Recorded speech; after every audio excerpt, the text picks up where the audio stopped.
దాంట్లో వచ్చేటువంటి లాభం బీదా బిక్కి అయినటువంటి వాళ్ళకి పంచి పెడతానని సివివి గారి దగ్గర ఒప్పుకుంటే పెట్టాల్సింది కదా, అదో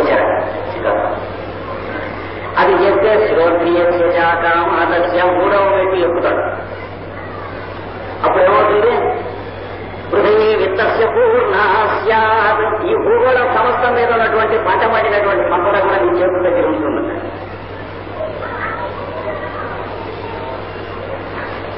జూరిక్ దగ్గరలో ఒక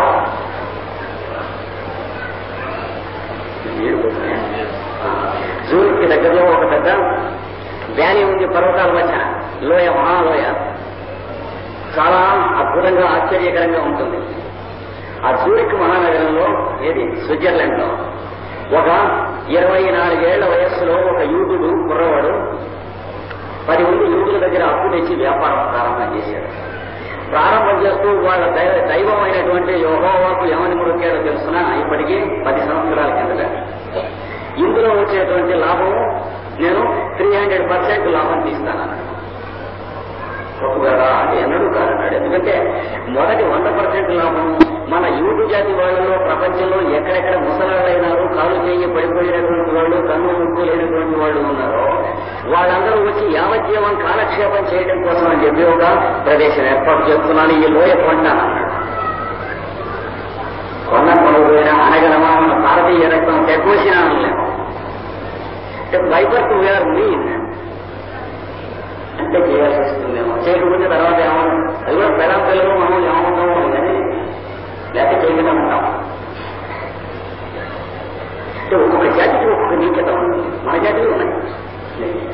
చిత్రం వాడు వ్యాపారం పెడితే 300% లాభం తీశాడు. తీసి మొదటి 100 ఆ పక్కన పెట్టాడు. రెండవ 100 ఏం చేశాడు? అంతర్జాతీయ యూద సంఘం యొక్క ఉద్ధరణకు అభివృద్ధికి డొనేట్ చేస్తాను. రెండవ 100 ఇంటర్నేషనల్ జూయిష్ అసోసియేషన్ దానికి చేశాడు. ఇక మూడవ 100లో లాభంలో 25 రూపాయలు తన కుటుంబానికి రాబోయే పురుషాంతరాలకి దాని బ్యాంకులో వేస్తానని చెప్పాడు. మిగతా 25% జెరూసలేంలో తమ కులదైవతమైనటువంటి వాడికి పంపుతూ ఉంటానన్నాడు,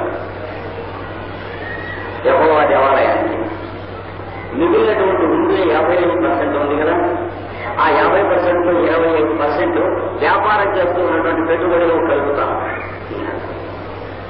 మిగతా 25% ఉంది కదా, అది నేను ఎప్పుడు నాకు కానీ ఎవరికి కానీ ఏదైనా అవసరం ఉంటే ఉంటుంది బ్యాంకులో ఉంచుతాను. మనం కలుసుకోవచ్చు మీరు ఎవరన్నా. ఇప్పుడు కూడా 36-37 ఏళ్ల కంటే లేవు.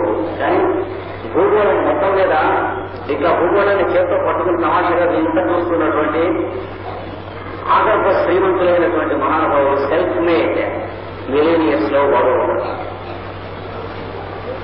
అంటే పర్సనల్ గా చాలా అన్నమాట అన్నట్టుగా వాడు వ్యాపారం పెట్టిన రోజు నుంచి ఈ రోజు వరకు మొదటి 100 అదే చేస్తున్నాడు, రెండవ 100 ఇదే చేస్తున్నాడు, మూడవ 100 అదే చేస్తున్నాడు.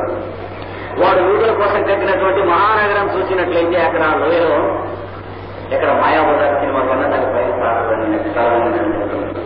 ప్రపంచంలో ఉన్నటువంటి సర్వజాతుల యూదు పవిత్ర గ్రంథములు, మాసపత్రికలు, వారపత్రికలు, అంటే మన ప్రభాపత్రిక, వీక్లీ అలాంటివి తెప్పించాడు.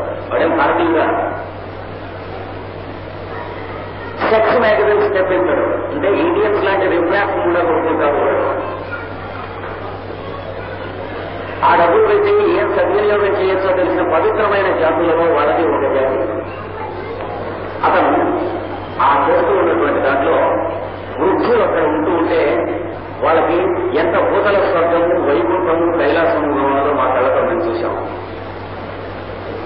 కనీసం వాళ్ళ జాతిని వాళ్ళు గౌరవించుకునే మానవత్వం చూపించారు. తర్వాత ప్రపంచంలో ఉన్నటువంటి అంతర్జాతీయ మానవత అనేది గౌరవించడం చూపించారు. ఒకటికి చేతగాని వాడికి, రెండవది చేతగాని.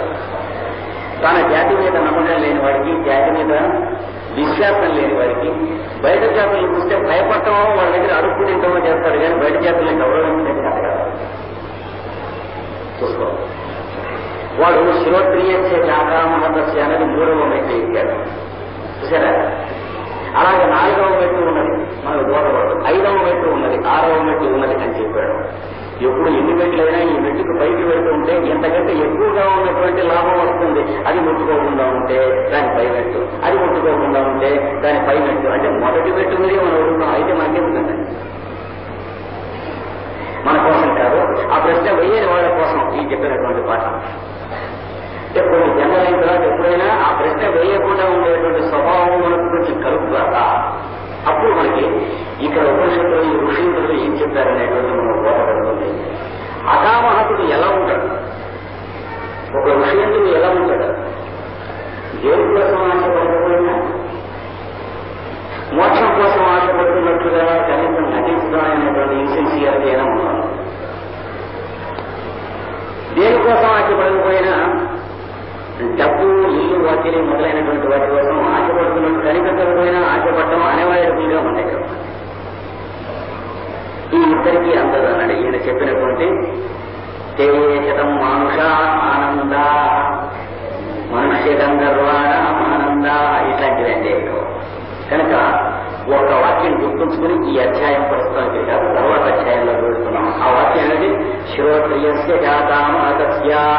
ఏ పని చేస్తూ ఉన్నా సరే, ఎవరితో మాట్లాడుతూ ఉన్నా సరే, ఏ వృత్తి వ్యాపారాలు చేస్తున్నా సరే, నేను ఏమైపోతున్నా సంగతి ఏమైపోతే నా కుటుంబం ఏమైపోతుంది, ఆ ఆశీర్వాదం మానేయడం అనేటువంటిది వస్తే దరిద్రం వదులుతుంది. లేకపోతే దరిద్రం మొహం అంటే మన మొహాన్ని పొద్దున్న ఎవరు చూడడానికి చూస్తే వాళ్ళకు కూడా కొంత ఇబ్బంది కలుగుతుంది. ఇది చెప్పారు. ఇది ఆధ్యాత్మిక యోగంలో మొట్టమొదటిగా మనకు చెప్పేది పెద్దలు. నాకు ఎలా ఉంటుంది, నేనేమంటుంది రేపు నాకు ఎలా ఉంటుంది, మా కుటుంబం ఎలా ఉంటుంది, మా పిల్లలు ఎలా ఉంటారు, మా మనలు ఎలా ఉంటారు, మా కోడలు ఎలా ఉంటుందా, మా కొడుకు తెలియదు, మా పక్క వాళ్ళు కొడుకు వాళ్ళు మన గురించి ఎప్పుడు కూడా కళలను పోసుకుంటూ ఉంటారు. ఇది దాటి వేళకు జన్మ. వెళ్ళకపోతే ఉపనిషత్తులైన ఒకటే, భారతమైన ఒకటే, రామాయణమైన ఒకటే.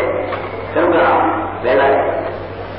ఇది లేనటువంటి స్థితి ఏదో శ్రోత్రియస్య జాతామహతస్య. అట్లాంటిది కనుక వస్తే క్రమంగా వెళ్ళి ఏం చేస్తారంటే సయశ్చాయం పురుషే సహాయ అయం పురుషే. ఎవరైతే ఈ పురుషుడు లోపల ఉన్నాడో వాడిని గురించి తాను తెలుసుకుంటాడు. అంటే తన గురించి తాను తెలుసుకుంటాడు. అంటే కేశవచలం, వెంకటస్వామి, వీరయ్య, జ్ఞానం అట్లా తెలుసుకుంటాడు కదా తన గురించి. అది తోడు వాసనని తెలుసుకుంటాం, నరవాసన ఉన్నటువంటి తాను తెలుసుకుంటాం. అది కాక తన లోపల ఉన్నటువంటి నిజమైనటువంటి తాను ఈశ్వర సర్వభూతాన వృద్ధితే అర్జున తిష్టతి, లేదా ఈశ్వర ప్రణిధాన ద్వారా పతంజలి చెప్పినటువంటిది. అలాంటి వాడిని తన గురించి తాను తెలుసుకుంటానికి వెళ్తూ వెళ్ళి సయశ్చాయం పురుషే. వాడు ఎవడైతే ఈ పురుషుడు ఉన్నాడో యశ్చాసావాదిత్యే, ఎవడైతే అసౌ ఆదిత్యే, ఈ సూర్యుడు వీడు అని అంటున్నటువంటి వాడిలో ఉన్నాడో, అంటే వీడు సూర్యుడు చూపిస్తూ ఉంటే ఆ సూర్యుడిలో ఎవడున్నాడో, చూపిస్తున్న వాడిలో ఎవడున్నాడో ఆ ఒక్కడిని తెలుసుకుంటాడట. స ఏక, వాడు ఒక్కడుగా జీవిస్తాడు. సూర్యుడిని చూస్తున్నవాడు, సూర్యుడిలో ఉన్నటువంటి వాడు ఒక్కడుగా జీవిస్తాడు, ఒక్కడుగా జీవిస్తాడని చెప్పాడు. ఈ లోకాలన్నీ దాటిన తర్వాత నరజన్మ ఎత్తినందుకు అలాంటి సంతోషం, నిర్భీతి, తృప్తి అయినటువంటి జీవితం జీవించింది జీవితం. కానీ రేపు ఎలా ఉంటుందో ఎదురు ఎలా ఉంటుందో అనేటువంటి తుచ్చమైనటువంటి మనసుతో నిరంతరం భయపడుతూ జీవించడం ఎందుకు? ఎలా ఉంటే ఏం చేస్తా తెలుసు, ఏం చేయాలి. అయినా ఏడవకుండా ఎలా ఉంటాం? ఏడవచ్చు నవ్వవచ్చు అంటే అయినా ఏడవకుండా ఎలా ఉంటాం? పుచ్చుకోండు పెట్టి భగవంతుడు మంచుకోండు పెట్టాడు. ఏది కావాలో తీసుకుంటే పుచ్చుకొని తీసుకోకుండా ఎలా ఉంటామని చెప్తున్నాడు. మన ఏ పనులు ఏరుకుంటే వాడు ఏం చెప్పలేదు, అన్ని పనులు అక్కడే పెట్టాడు. కనుక స ఏక, వాడు ఒకడుగా జీవిస్తాం. స ఏవం విత్ సహాయ ఏవం విత్, ఎవడైతే ఏవం ఈ విధంగా విత్ తెలిసిన వాడో సహాయ వాడే. అంటే ఈ చెప్పినటువంటి ఆనందానికి అనుభవం అంటే ఏమిటో తెలిసిన వాడెవరో, సూర్యుడిలోనూ ఈ శరీరంలో ఉన్నటువంటి ఒకటిగా జీవించేవాడు మాత్రమే. వాడు ఆనందిస్తూ ఉన్నప్పుడు నాలుగు మీద ఆహారానికి ఉన్నటువంటి రుచిని ఆనందిస్తూ తింటారు. దౌర్భాగ్యులు రేపు చేయవలసిన పని గురించి ఆలోచించారు, అన్నం తింటారు.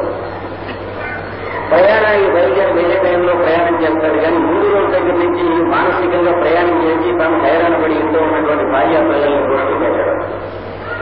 తెల్లవారులో మెంటల్ గా ప్రయాణం చేస్తూనే ఉంటాడు కదా, మూడు బీపీ తెలియకపోతుంది. పొద్దునైతే ప్రయాణం ఆఫ్ చేస్తారు, ఎందుకంటే బీపీ ఎక్కువ చూస్తున్నాడు ప్రయాణం తక్కువ.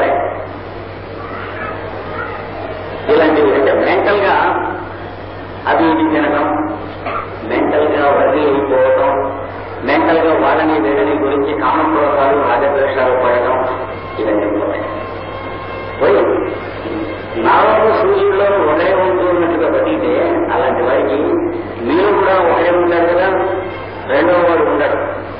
అని అస్మాల్లోకాత్రేత్య. ఇప్పుడు మనం ఉంటున్నటువంటి అస్మాత్ లోకాత్ అంటే ఈ లోకం ఉంది.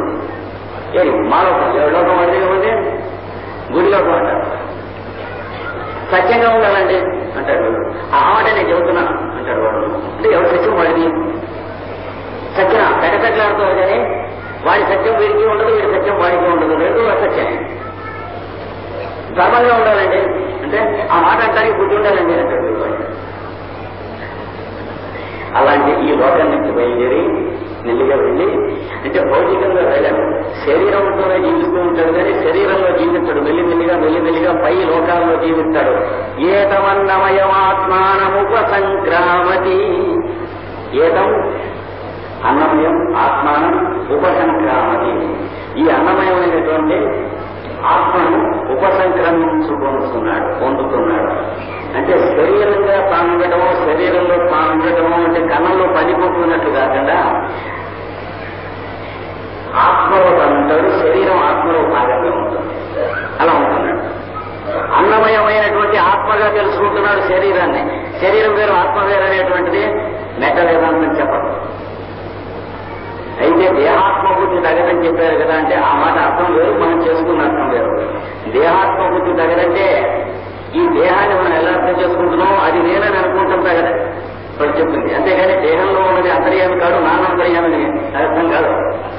కొంచెం చిన్న పొరం ఉంటుంది అక్కడ. ఈ శరీరం వేరు, జీవుడు వేరు అంటారు.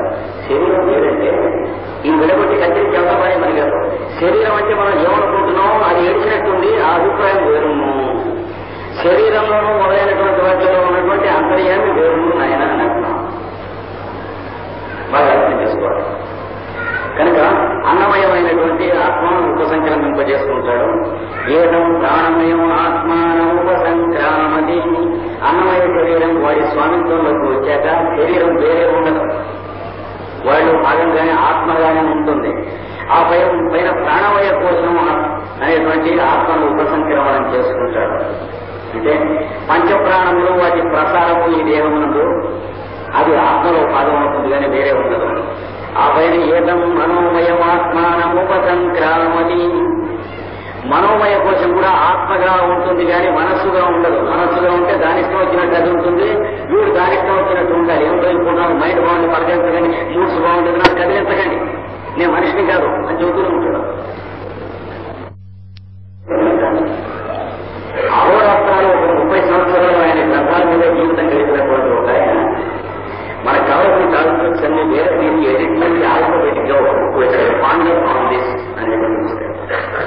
దాంట్లో అనువాదం చేసినవే ఈ ఎడ్యుకేషన్ అనేటువంటి ద్వారపూరుడు యొక్క వాక్యాలు ఇక్కడ ఇచ్చినవి. ఇక్కడ అక్కడ ఎడ్యుకేషన్ అంటే ఏమిటి అనేటువంటి ఇచ్చినటువంటి వాళ్ళలో మీకు అనసు అని చెప్పాడు. నా పేరు ఒకసారి 21st సెంచరీలో ఉన్నటువంటి ప్రొఫెసర్స్ కి స్టూడెంట్స్ కోసం మేము ఇస్తున్నాము, మీరు వెయిట్ చేయనంత అని చెప్పారు రాసిన ఎడ్యుకేషన్ గురించి.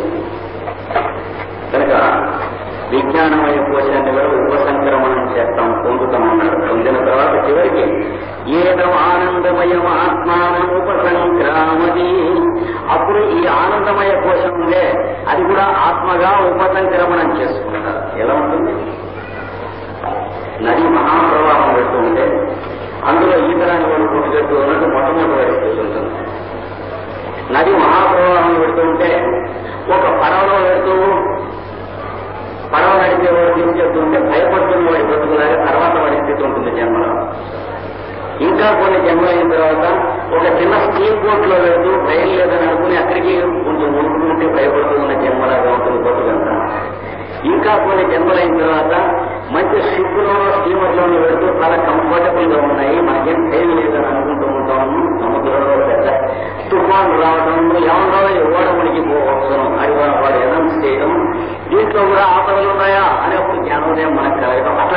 కొన్ని నడుస్తాయి. ఇంకా కొంత దూరం వెళ్ళిన తర్వాత ఈ శరీరం ఉండకపోయినా మనం జీవిస్తాం అనేటువంటి స్థితి వస్తుంది ప్రకృతిలో. అది వచ్చినప్పుడు శరీరం ఉన్నప్పుడు కాకుండా శరీరం లేనప్పుడు అదే మహానది ప్రవాహంలో ఉండగా దాని మీద మనం ప్రయాణం చేసి వెళ్తూ ఉంటే ఎంత నిర్భీతిగా ఉంటుందో అలా ఉంటుంది ఆనందం. ఇమాజిన్ చేయలేదు. మనకు శరీరం ఉండకుండా మనం బతుకుంటాం అనేటువంటి నమ్మకం మనకి యోగోచన ఏవో పూర్వ సంస్కారాలు ఉంటే కానీ ఉండదు. మనకు ఉన్నటువంటి నాలెడ్జ్ ఎక్కువ భాగం impossible ignorance, self conditioned knowledge మనకు ఉన్నటువంటిది. అంటే ఉండడానికి అవకాశం లేదు.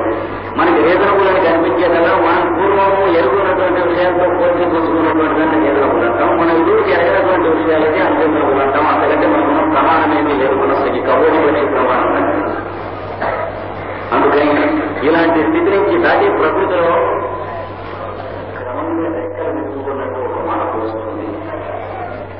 అంటే గొంగళి పురుగు కానీ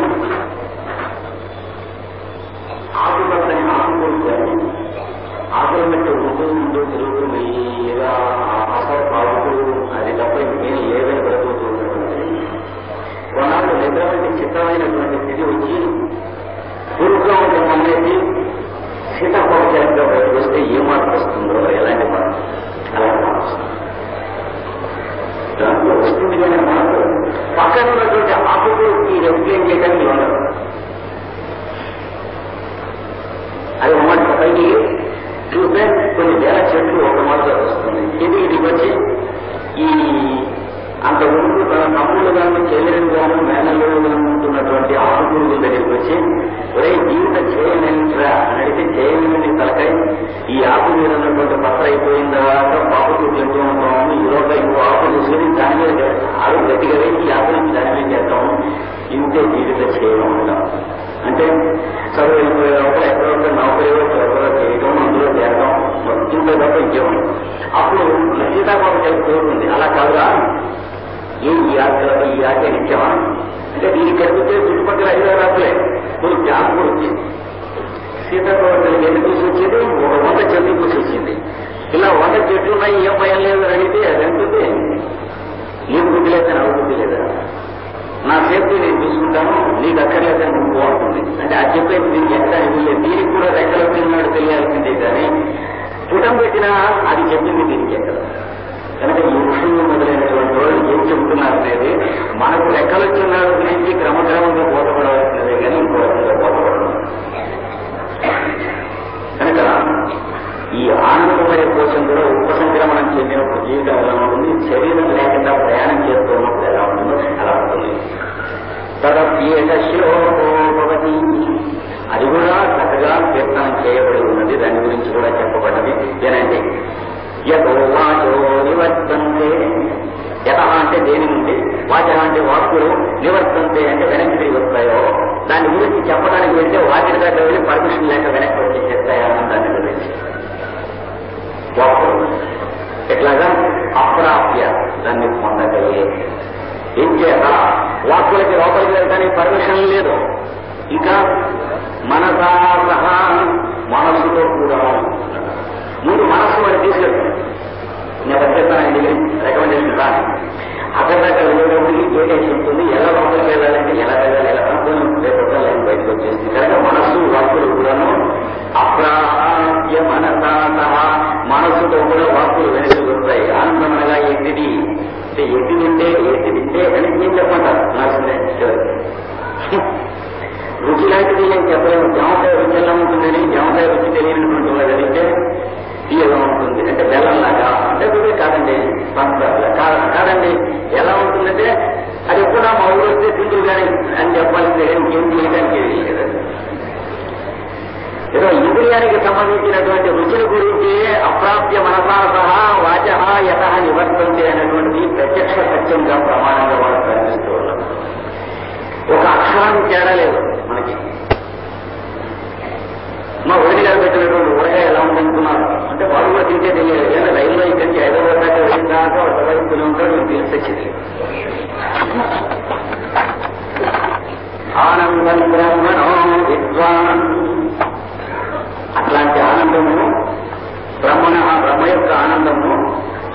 తెలిసిన వాళ్ళు అంటే అనుభవించిన వాడని తెలియటం అంటే నోయింగ్ కదా, అనుభవించిన వాడు నా వివేది పునశ్చనేది దేనికి భయపడతాడు అంటే అర్థం ఎవరి మీద విరుచుకుపడ్డాం భయపడేటువంటి వాడు.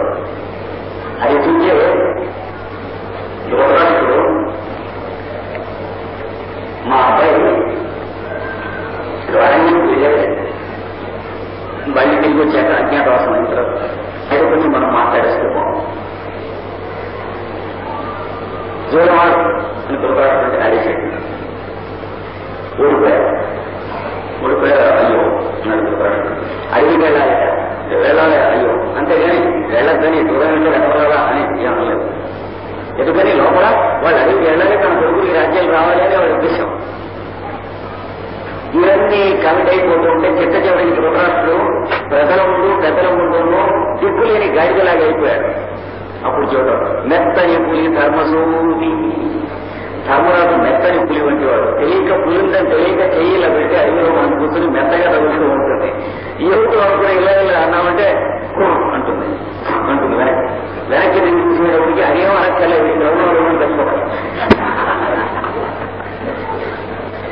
అలాంటి వాడు ధర్మరాజు వ్యక్తి.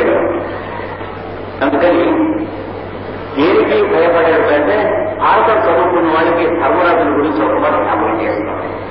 ఎవరిని ఏమనలేదు పైగా ఎవరన్నా ఏమన్నా అంటే ఏమన్నా మళ్ళీ తిరిగి వచ్చి చాలా అనిపిస్తుంది. ఏం చేద్దాం, మనలో చాలా పిరికిదనం ఉన్నది కనుక తిరిగి అనడేమి అనిపిస్తుంది. పిరికిదనం ఉన్నటువంటి వాడే తిరిగి అంటాడు, లేనివాడు అన్నాడు. ఈ రహస్యాలు కొంతమందికి ఎంతో తపస్సు చేసి పెద్దల పాదాలు సేవ చేస్తే కదా తెలియదు. మాట మరి చక్కర పద్ధతి అంటాడు. వాడు ఊర మాట కొడితే వీడు అక్కడ పడుకుంటాడు.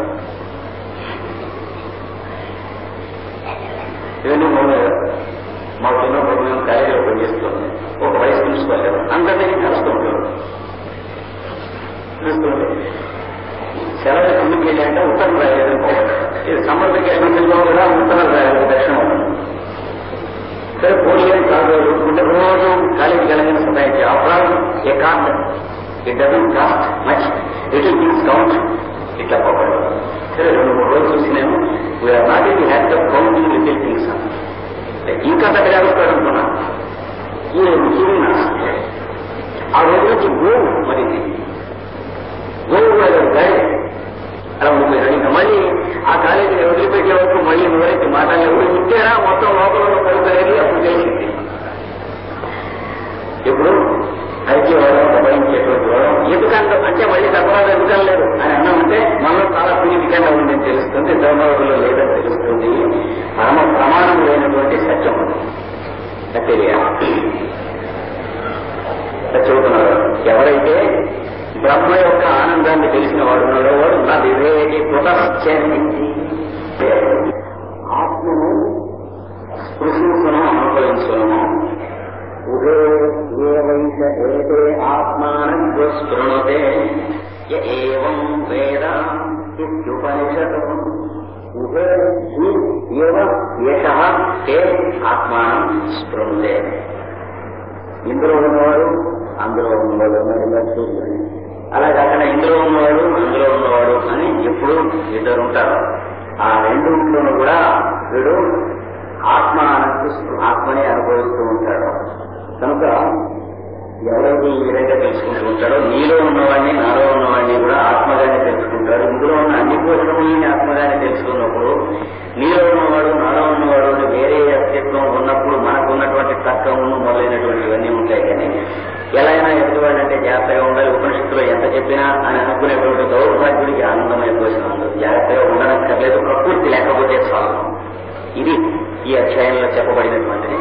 ఇంకా కొంచెం దాన్ని వివరించి చెప్పడం కోసం అని చెప్పి తర్వాత అధ్యాయంలో ఒక ఇతిహాసం కింద చెప్తున్నారు. కథ ఏమిటిది? భృగువైవారుని, భృగు అనేటువంటి వాడు, భృగు అంటే భృగు అన్నవాడు, వై అంటే తెలిసిన కదా అంటే అప్కోర్స్ అని, వారునికి అంటే వరుణుని పుత్రుడుండో మీరు ఎరుగుదురు కదా, మేమెరుగురు నువ్వు ఎరుగున్న వాళ్ళందరినీ మీరు ఎరుగుదురు కదా అని అడిగేట్లాగానే ప్రతి వాడిని వెళ్ళి అలా కాదు. వాడి దగ్గర కొంచెం వేదమో ఉపనిషత్తు చదువుకున్న ప్రతి వాడికి తెలుసును. ఎందుకంటే వరుణుడు అంటే ఎక్కడుంటాడో తెలుసును. ఎక్కడుంటాడో జలములకు అతిథి అబ్బాయి భూగోళం మీద. ఇంకా ఎక్కడ ఉంటాడో పశ్చిమ దిక్కున ఉంటాడు. అంటే సముద్రం ఒక పశ్చిమ దిక్కున ఉంటుందండి, అది కాదు. శరీరంలో వరుణ లోకం పశ్చిమ దిక్కున ఉంటుంది. అంటే నాభికి దిగువ భాగంలో ఉంటుంది. వాడు వరుణుడు. వాడి కొడుకు భృగు అన్నాడు. పెరుగుదురు కదా.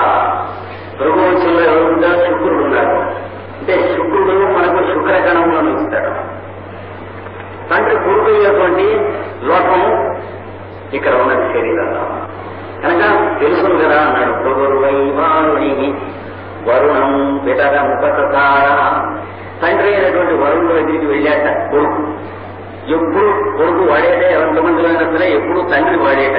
కొడుకు తండ్రి దగ్గరికి వెళ్ళి వరుడు అడిగాట. ఇతిహాసం అంటే అర్థం ఇది. పిట్ట కథ కదా. పిట్టలో కూడా ఉన్నటువంటి రహస్యాలను మనకి ఇచ్చే కదా. ఇది ఈ విధముగా ఉండేది సుమా. అంటే నిన్న అంటే, ఇవాళ అంటే, రేపు అంటే, 1,00,000 సంవత్సరాలు పోయిన తర్వాత అంటే అది ఇతిహాసం అంటే.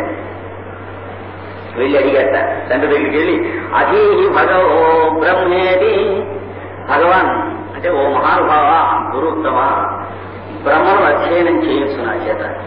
అంటే ఆనందమయ కోసం అయినటువంటి వాడు, సత్యం జ్ఞానం అనంతం అనేటువంటి స్వరూపం కలిగినటువంటి వాడు, పరబ్రహ్మని అందరి చేత చెప్పబడేటువంటి వాడు, వాడిని గురించి నాకు అనుభవం చేసేటువంటి ఒక విద్యను అధ్యయనం చేయిస్తా నాన్నగారు అని అడిగాట. చక్కని ముట్టడైన కథ.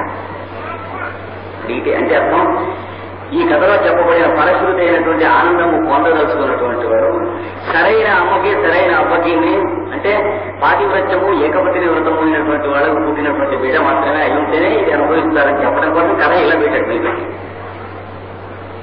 అది మీకెందుకంటే అడిగితే మాకెందుకు ఏం లేదు, ఆనందం నీకు రాదని చెబుతున్నాను అన్నాడు. మా పట్టణం మీద మీకెందుకంటే ఏం మాకు అక్కర్లేదు నాయన, నువ్వు ఆనందం కావాలని మా కొట్టుకు వచ్చావు కనుక దాని ధర ఈ రూల్స్ చెబుతుంది. అది ఈ పదవో బ్రహ్మేది. బ్రహ్మను అధ్యయనం చేయించు. తస్మా ఏతత్ ప్రోవాచ. వానికి ఈ విధంగా ప్రోవాచ పలికినం. ఏమని? అన్నం ప్రాణం చక్షుశ్రోత్రం మనోవాచమితి. అబ్బాయి, అన్నము అంటే అన్నమైపోతుంది, ప్రాణము ప్రాణమైపోతుంది, మనస్సు చక్షు అంటే కన్ను, శ్రోత్రం అంటే చెవి, మనం అంటే మనస్సు, వాక్యం అంటే వాక్కు. ఇవి నీ దగ్గర ఉన్నాయి కదా. నీ దగ్గరేమో నీ శరీరం అన్నమైపోసం ఉన్నది. తర్వాత శరీరంలోనే శుభ్రమైన ప్రాణం ఉండే లోపల తెలుస్తుంది కదా.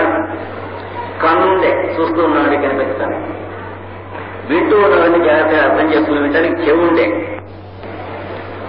వీటిని రిసీవ్ చేసుకుని జాగ్రత్తగా గమనించుకుంటానికి మనస్సు ఉండే.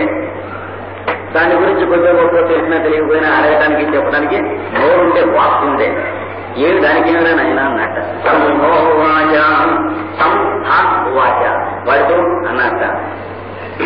మళ్ళీ మూడు అడిగాడు సార్. మీరు చెప్పేది బాగానే ఉంది, అది ఉపయోగించి ఒక ప్రశ్న వేస్తున్నాను అన్నాడు. ఏమని? యతోవా ఇమాని భూతాని జాయంతే. ఇమాని భూతాన్ని అంటే ఈ జీవరాశులు, యతః వా అంటే ఎక్కడ నుండి, జాయంతే అంటే పుట్టుతున్నారు. ఈ జీవరాశులంతా వస్తున్నారు. ఎక్కడి నుంచి వస్తున్నారు? ఎక్కడి నుంచి నీ మొహం వాళ్ళ అమ్మ దగ్గర నుంచి అని చెప్పొచ్చు, కానీ ఆ మాత్రం వాడికి వీడికి తెలుసు. అందుకంటే ఏదన్నా పెద్ద విషయం తెలిస్తే చెప్పమన్నాడు. టెక్నాలజీ చెప్పమన్నా. అది జంతువులకు కూడా మనకంటే బాగా ఉన్న పుస్తకాలు అక్కర్లేదు. మానవుడైనటువంటి పుచ్చుకటువంటి మాత్రమే దాని గురించి పుస్తకాలు కావాలి. పశువులకి పక్షులకి ఇంతకంటే బెటర్గా వచ్చు. ఋతువులకు మాత్రమే ప్రవర్తిస్తాయి. దాన్ని అతిచరించేటువంటి దేవీకృతం మానవుల దగ్గర ఉంది కనుక దానికి సైన్స్ పుస్తకాలు అక్కర్లేని విషయాన్ని కావాల్సి వస్తున్నాయి. కనుక అడిగింది అడిగారు, ఈ జీవరాశులు ఎక్కడి నుంచి వస్తున్నారు? తల్లి గర్భంలో అంటే తల్లి గర్భంలో మాత్రం ఎక్కడి నుంచి వస్తున్నారు అంటే తండ్రి గర్భంలో అక్కడికి ఎక్కడికి వస్తున్నారు అంటే అంతే కదా. అందుకని మనకు తెలిసిన విషయం తెలిసినట్టు ఉంటుంది అని మొత్తం. మూడు అన్ని తెలిసినట్టే ఉంటాయి, ఏదీ తెలియదు. తెలివి యొక్క కలుగుతాయి.